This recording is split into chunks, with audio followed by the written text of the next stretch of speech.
Hello, everybody.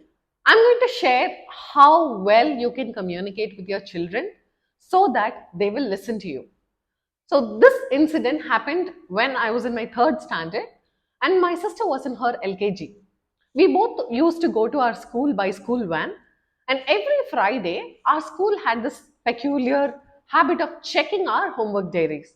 So, our principal would check the diaries and she would sign it. That was a Friday. We were going in our van. Suddenly, my sister started crying. I felt so bad for her and I asked her, "What's wrong? Why are you crying?" And she told me that she had forgotten to get sign in her homework diary. Then I told her I was this savior for her. I felt I'm responsible to protect her from the misery. And I told her, "Okay, wait, I'll solve your problem." I took the diary and signed like my father. I forged my father's signature. I didn't know that it was wrong then.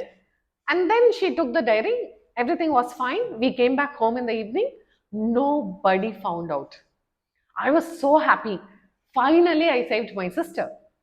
And suddenly, my father was asking her about her diary. She took the diary from her bag. She gave it to my father.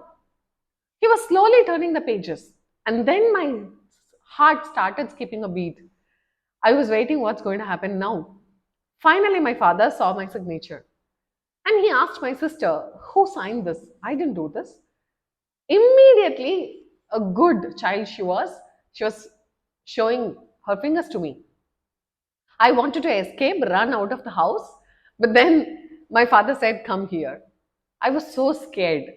Every step that I took, I was so scared that I would die at that spot. Somehow I managed to get near him. What he did made me feel astonished actually because he didn't scold me, he didn't beat me. Rather, he took me on his lap. He made me sit on his lap and he was asking, "What you did was right or wrong?" I replied, "Wrong," because inside I knew that what I did was not right. Then he asked me, "Is this the only way you could have solved this problem? You wanted to save your sister, but is this the only solution?" He was offering me different solutions. He said, "You could have gone to the teacher and asked her permission. You could have gone to the principal and told her that she forgot and please excuse her this time. Or you could have told your sister that she could just apologize. Instead of doing all this, why did you choose to forge the signature?" That made me think what I did was not right and how do I actually repair that mistake. My dear parents and teachers, if you're someone who is dealing with children's mistake day in and day out, remember this. Just by pointing out their mistake, just by telling that they have done a blunder, you're not going to change their behavior. Please help them realize their mistakes when you communicate with them. That is the only way you can build a better society.